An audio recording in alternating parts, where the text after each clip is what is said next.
Hello friends, आज के हमारे इस वीडियो में हम एवेंजर्स इन गेम मूवी की स्टोरी शॉर्ट में एक्सप्लेन करने की कोशिश करेंगे। और अगर आपको हमारी एक्सप्लेनेशन पसंद आ जाए तो वीडियो को लाइक करके हमारे चैनल को सब्सक्राइब जरूर कर लीजिएगा। इस मूवी की स्टोरी एवेंजर्स इन्फिनिटी वॉर के बाद की है, और अगर आप इन्फिनिटी वॉर मूवी की स्टोरी अच्छे से समझना चाहते हैं तो हमारे इस वीडियो को देख सकते हैं। मूवी की शुरुआत होती है और हमें नजर आता है क्लिंट बार्टन यानी हॉकाय, जो कि एवेंजर्स का इंपॉर्टेंट मेंबर है। क्लिंट ने 2 साल पहले सोकोविया अकॉर्ड्स का कानून तोड़ा था, इसीलिए उसे हाउस अरेस्ट की सजा मिली थी और क्लिंट को उसके घर पर ही कैद कर दिया गया था। इसीलिए इन्फिनिटी वॉर के इवेंट्स में क्लिंट बाकी हीरोज की हेल्प नहीं कर पाया था। इधर क्लिंट अपने फैमिली के साथ था और उधर एवेंजर्स की थैनोस के साथ लड़ाई चालू थी।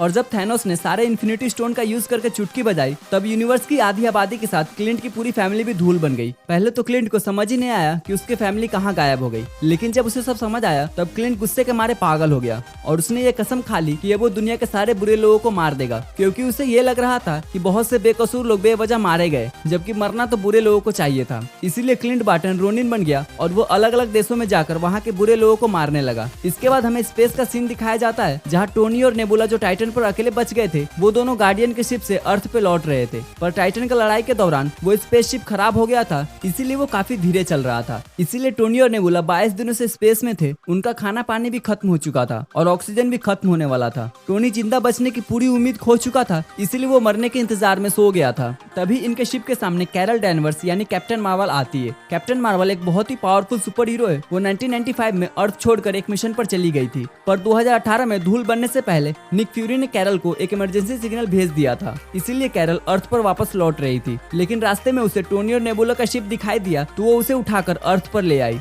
अर्थ पर आने के बाद कैरल को थैनोस के बारे में पता चला, जिसके बाद उसने सभी हीरोज को ये आइडिया दिया कि इन्फिनिटी स्टोन को थैनोस से छीन के उसका इस्तेमाल करना चाहिए, ताकि धूल बनने लोग वापस जिंदा हो सके। तभी सबको ये पता चलता है कि थैनोस ने 2 दिन पहले ही इन्फिनिटी स्टोन का यूज किया है। जब थैनोस ने यूनिवर्स की आधी आबादी मिटाने के लिए इन्फिनिटी स्टोन का यूज किया था, तब यहाँ से ऐसा खतरनाक एनर्जी का झटका निकला जैसे गैलेक्सी में सुनामी, और ठीक वैसे ही एनर्जी वेव स्पेस में फिर से दिखाई दी थी, जिससे हीरोज को पता चल गया था कि थैनोस ने फिर से इन्फिनिटी स्टोन का यूज किया है। और ये उस एनर्जी सिग्नल को ट्रैक करके उस जगह तक पहुंच गए जहां पर थैनोस मौजूद था। यहाँ पर थैनोस के पास इन्फिनिटी स्टोन नहीं था। उसने सभी को बताया कि उसने इन्फिनिटी स्टोन के शक्ति से सारे इन्फिनिटी स्टोन को ही खत्म कर दिया, ताकि कोई भी उसका इस्तेमाल करके सब कुछ पहले जैसा ना कर सके। ये सुनते ही थॉर ने थैनोस का सर धड़ से अलग कर दिया। इसके बाद एवेंजर्स की सारी उम्मीद खत्म हो गई और हर कोई उदास होकर अपनी जिंदगी में लौट गए। कैप्टन मार्वल फिर से स्पेस में किसी मिशन पर चली गई। थॉर ने अपने लोगों को इकट्ठा करके नया एसगार्ड बना लिया। थैनोस से हारने के बाद थॉर काफी ज्यादा बदल गया था। उसे नशे की लत लग गई थी और वो काफी मोटा और कमजोर हो गया था।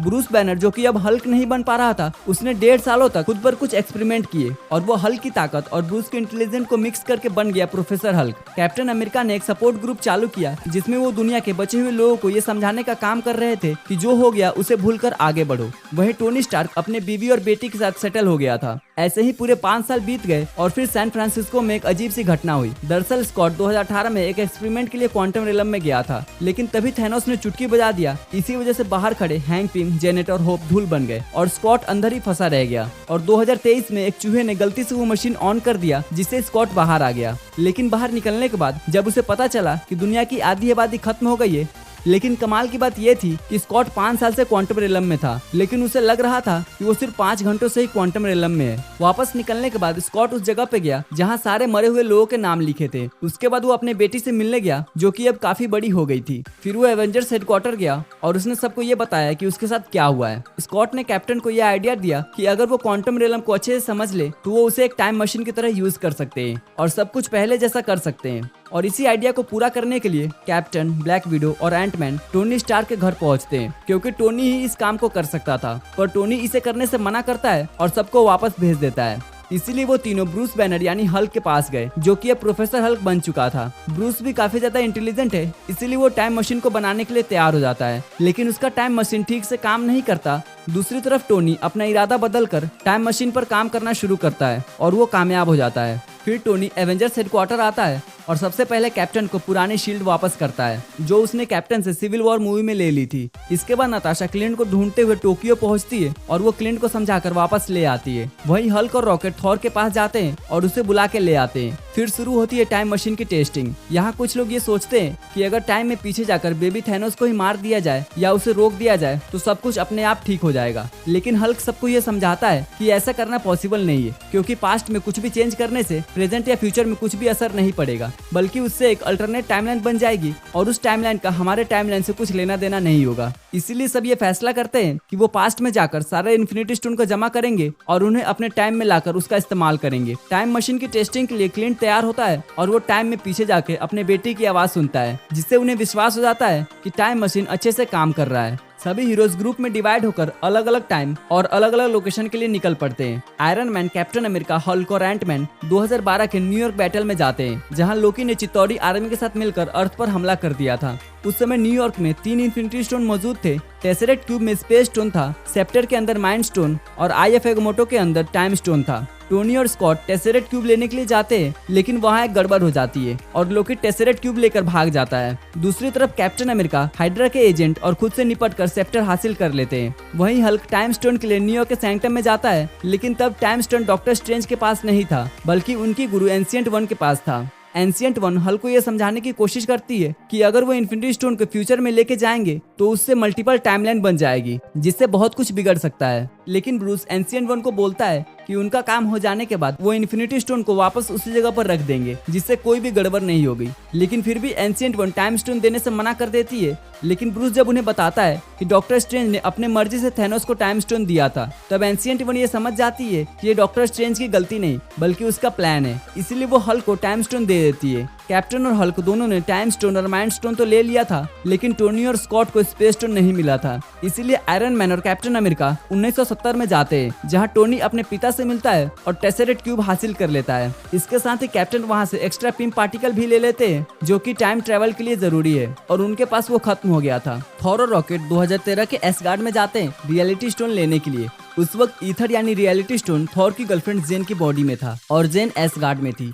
यहाँ थॉर अपने माँ से मिलता है और रॉकेट जाके जेन की बॉडी से ईथर निकाल लेता है। थॉर यहाँ से वापस लौटने से पहले अपना पुराना हथियार म्यूनिर अपने साथ ले लेता है, ताकि कोई मुसीबत आए तो वो उसका इस्तेमाल कर सके। नेबुला और रोडी 2014 के मोरैक प्लेनेट पर जाते हैं पावर स्टोन लेने के लिए।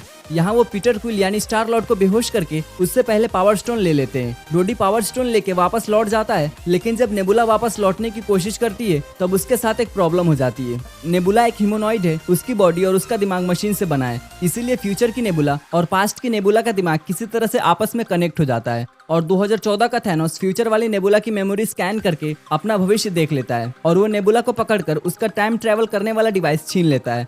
थैनोस इबोनिमो से उस टाइम ट्रेवल वाली डिवाइस को कुछ इस तरह से मॉडिफाई करवाता है जिससे कि थैनोस की पूरी फौज भविष्य में जा सके, और फिर पास्ट वाली नेबुला फ्यूचर में जाती है ताकि वो थैनोस के शिप के लिए रास्ता खोल सके। वहीं नताशा और क्लिंट 2014 के बॉर्मिर प्लेनेट पर जाते हैं सोल स्टोन लेने के लिए। सोल स्टोन लेने के लिए उसकी कुर्बानी देना जरूरी है जो आपका सबसे खास है। क्लिंट और नताशा दोनों बहुत अच्छे दोस्त थे और वो दोनों जानते हैं कि अगर उनमें से कोई भी अपनी कुर्बानी देगा तो दूसरे को सोल स्टोन मिल जाएगा, इसीलिए दोनों अपनी जान देने की कोशिश करते हैं। लेकिन क्लिंट से जीत के नताशा अपनी कुर्बानी देती है और हॉकाई को सोल स्टोन मिल जाता है। इसके बाद सभी हीरोज वापस आ जाते हैं। फिर टोनी एक गॉन्टलेट बनाता है जिसके मदद से सोल स्टोन को यूज किया जा सके। फिर वो सारे स्टोन को उस गॉन्टलेट में फिट करते हैं। हल्क उस गॉन्टलेट को पहनने का फैसला करता है क्योंकि सिर्फ वही उसके रेडिएशन को सह सकता था, और वो जैसे ही गॉन्टलेट पहनता है उसकी हालत खराब होने लगती है। थैनोस बहुत ही पावरफुल था, इसीलिए वो 6 इन्फिनिटी स्टोन की पावर को संभाल पाया था, लेकिन हल्क थैनोस जितना पावरफुल नहीं है, इसीलिए उसका बुरा हाल हो गया। पर ऐसी हालत में भी उसने चुटकी बजाई और सभी धूल बने लोगों को वापस जिंदा कर दिया। पर 5 साल बाद वापस आने के बाद भी सभी की एज उतनी ही थी जितनी की धूल बनने से पहले थी। चुटकी बजाने के बाद हल्क बुरी तरह से घायल हो गया था और इससे पहले कि वो संभल पाता, थैनोस की आर्मी वहां पहुंच चुकी थी और उन्होंने तुरंत ही एवेंजर्स के हेडक्वार्टर पर हमला करके उसे बर्बाद कर दिया। अपने फ्यूचर को देख के थैनोस बहुत गुस्सा हो गया था, इसीलिए उसने ये डिसाइड किया कि अब वो पूरे यूनिवर्स को ही खत्म कर देगा और एक नया यूनिवर्स बनाएगा जहाँ के लोग उसकी पूजा करेंगे। फिर शुरू होती है एवेंजर्स और थैनोस के बीच जोरदार लड़ाई। दूसरी तरफ 2014 की गमोरा फ्यूचर की नेबुला का साथ देती है और पास्ट वाली नेबुला मारी जाती है। थैनोस और उसके आर्मी के सामने सारे हीरोज कमजोर पड़ जाते हैं और फिर उन हीरोज की एंट्री होती है जो कि 5 साल पहले धूल बन गए थे।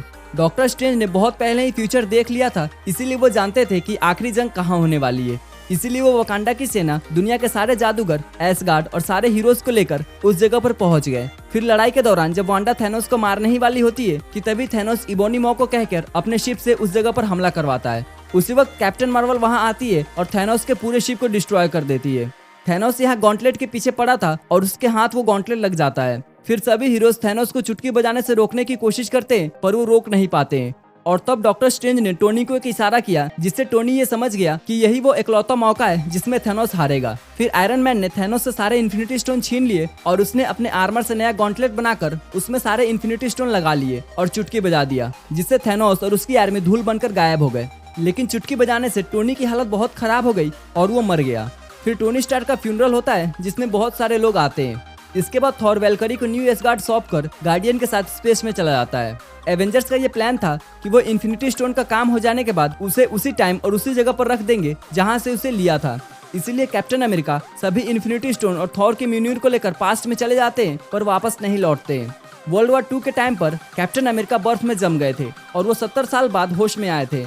कैप्टन अपनी पूरी जिंदगी जी नहीं पाए थे, इसीलिए उन्होंने पास्ट में रुकने का फैसला कर लिया। कैप्टन ने जब सभी इन्फिनिटी स्टोन और म्यूनिर को सही जगह पर रख दिया, तब वो 1945 में गए और उन्होंने अपनी गर्लफ्रेंड पेगी कार्टर से शादी कर ली और अपनी पूरी जिंदगी उसके साथ बिताई। लेकिन ये सब एक दूसरे टाइमलाइन में हुआ और इससे मेन टाइमलाइन पर कोई फर्क नहीं पड़ा। फिर जब कैप्टन बूढ़े हो गए, तब वो वापस मेन टाइमलाइन में आए और उन्होंने अपने दोस्त सैम विल्सन को नई शील्ड दी ताकि वो न्यू कैप्टन अमेरिका बन के उनकी जगह ले सके। सो फ्रेंड्स, ये थी एवेंजर्स एंडगेम मूवी की एक्सप्लेनेशन वीडियो। अगर आपको ये वीडियो पसंद आई हो तो इसे लाइक जरूर कीजिएगा और अपने दोस्तों के साथ शेयर भी कीजिएगा, और ऐसी वीडियोस को देखने के लिए हमारे चैनल को सब्सक्राइब भी कीजिएगा। तो फिर मिलते हैं आपसे अगले वीडियो में, तब तक के लिए गुड बाय।